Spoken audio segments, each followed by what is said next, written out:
சங்கீதா அவர்களுக்கும் புதிய கமிட்டி நிர்வாகிகளுக்கும் எனது தீபாவளி வாழ்த்துக்களை தெரிவித்துக் கொள்கிறேன். நடுவர் அவர்களே, இந்த தலைப்பு வச்சதே சத்திய சோதனை தான். அதுவும் பரவாயில்ல, சரண்யா வீட்லயாவது பருப்பு தான் வைக்கல. இங்க ஒருத்தர் பேசிட்டு போனாரு, அப்ப மட்டும் பருப்பு வெந்துச்சா என்னன்னு தெரியல. காரு பிரேக் பிடிச்சா போதுங்க, 3 பேர்ல விடணுமா 6 பேர்ல விடணுமா, நம்ம ஒருத்தர் விடணுமா 6 பேர்ல விடணுமா தீர்மானிக்கணும். சொல்லுங்க, பிரேக் பிடிச்சா போதும். ஓகே, அவ்வளவுதாங்க சாமர்த்தியம். சத்தியமே தெரியல. நடுவர்களே, இப்ப சத்தியத்துக்கு மட்டும் பேச முடிச்சுன்னு வச்சுக்கோங்களேன். சாமர்த்தியம் பார்த்து என்ன தெரியுமா சொல்லும்? பேரை தூக்க 3 பேரு, பட்டத்தை பறிக்க 100 பேரு, குட்டி செவத்தை எட்டி பார்த்தா உண்மைய உறக்க சொல்ல சத்தமா சொல்லுங்க. தேங்க்யூ.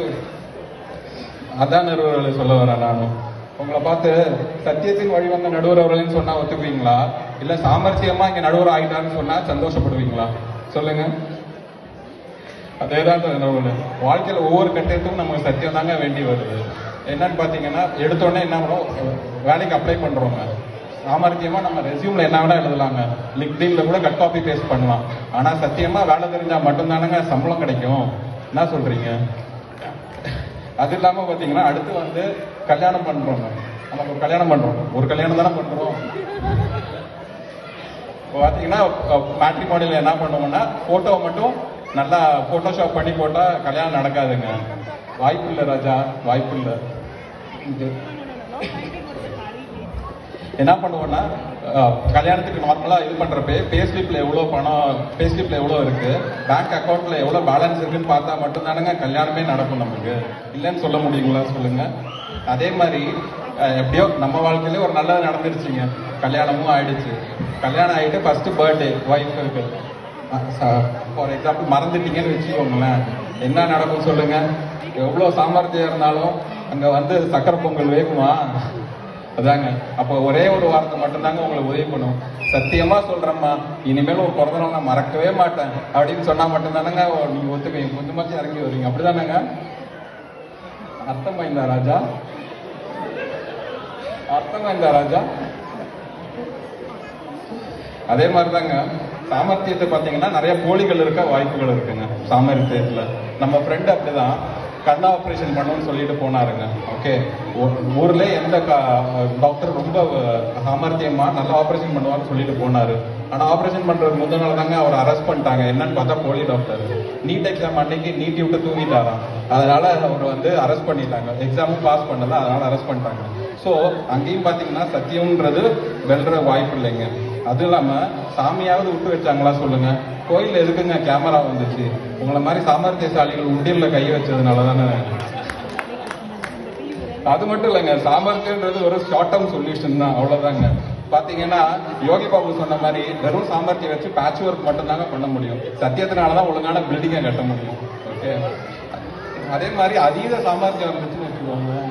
அதீத சாமர்த்தியம் இருந்துச்சுன்னா அது எப்பவுமே நமக்கு வந்து ஒரு மாதிரி அருவருப்பு தாங்க தரும். என்ன ஆச்சுன்னா, நான் ஒரு வாட்டி பெரம்பலூர்ல இருந்து திருச்சிக்கு பஸ்ல போயிட்டு இருந்தேங்க. ஓகே, சாமர்த்தியம் என்ன பண்ணாங்க, ஒரு பாட்டி வந்து என்னை தள்ளி விட்டுட்டு போய் ஜன்னல் சீட்ல உட்கார்ந்தாங்க. சரி, வயசானவங்க தானேன்னு சொல்லிட்டு நானும் விட்டேன். ஓகே, உட்கார்ந்தவங்க என்ன சொன்னாங்க, தம்பி சமயபுரம் வந்தா கொஞ்சம் சொல்லுப்பா எனக்கு அப்படின்னு சொல்லிட்டு தூங்கிட்டாங்க. சரி, நம்மளையும் நம்பி வயசானவங்க சொல்றாங்களேன்னு சொல்லிட்டு நானும் வந்து சமயபுரம் தான் கண்ணு முழிச்சு பார்த்துட்டே இருந்தேங்க ராத்திரி ஃபுல்லா. சரி, சமயபுரம் வந்துடுச்சு. வந்தனே பாட்டி வந்துடுச்சுங்க அப்படின்னு சொன்னேன். ஆத்தா மாரியம்மா என்னைய காப்பாத்துப்பா அப்படின்னு சொல்லிட்டு திருப்பி அவங்க என்ன பண்ணிட்டாங்க, ஒரு கும்பிட போட்டு தூங்கிட்டாங்க. அப்போ எனக்கு என்ன ஆச்சுன்னா, ஐயோ பாரு கிளவிக்கு இருக்க வில்லத்தனத்தை பாத்தியா அப்படின்னு சொன்னாங்க. அப்போ வந்து என் மைண்ட் வாய்ஸ் எப்படி இருந்துச்சுன்னு சொன்னா, சாரி, இப்போ என் மைண்ட் வாய்ஸ் எப்படி இருந்துச்சுன்னு சொன்னா, ஐயோ இதெல்லாம் நமக்கு தேவையாடாது, நம்ம பாட்டுக்கு பேசாம இருக்கலாமே அப்படின்னு நினைச்சுக்கிட்டாங்க.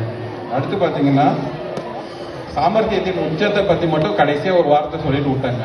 ஓகே, சாமர்த்தியமா இருந்தா கைலாசான்னு ஒரு தீவு மட்டும் தாங்க வாங்கலாம். ஆனா சத்தியத்தின் வழி வந்தா கைலாசே நம்ம கை கூடுங்க. ஓகே, அப்ப நம்ம குருநாதர் எடுத்துக்கோங்க, அவருக்கு இல்லாத சாமர்த்தியமா. ஆனா என்ன பண்றாரு, ஒளிஞ்சுதான் வாழ்ந்துட்டு இருக்காரு. என்ன பண்ண முடியும் சொல்லுங்க? ஷார்டேஜ் ஆஃப் சத்தியம், மாட்டிக்கிட்டு முடிக்கிறார் நித்தியம். 3Dலயே படம் எடுக்கிற அளவுக்கு எவ்வளவு பெரிய மெசேஜ் சொல்லிட்டியா? தேங்க்யூ. வாழ்க்கைன்றது என்னங்க? காலையில எந்திரிச்சா காப்பி, எந்திரிக்கலைன்னா பால், அவ்வளவுதாங்க. அதாங்க சத்தியத்தின் வழி நிற்போம், நம்ம நிம்மதியா தூங்கலாம், அவ்வளவுதாங்க. நடுவர் அவர்களே, நீங்க நேர்மைக்கு பேர் போன நீதிபதி. தேங்க்யூ. நடுவர் அவர்களே, நீங்கள் நேர்மைக்கு பேர் போன நீதிபதி. நேர்மையானவர்கள் சொல்வார்கள் நிறைய நேர்மையானோர் சாரி நடுவர் அவர்களே, நீங்கள் நேர்மைக்கு பேர் போன நீதிபதி. நேர்மறையானோர் செய்வார்கள் நிறைய சதி. மிகவும் கூர்மையானது உங்கள் மதி. சத்தியம் என்னும் ஜீவநதி. சரித்திரம் படைக்க எழுதுங்கள் நல்ல விதி. வாய்ப்பளித்தமைக்கு நன்றி. அடுத்து திரு சந்தோஷ் அவர்கள் வினோத் அவர்களின்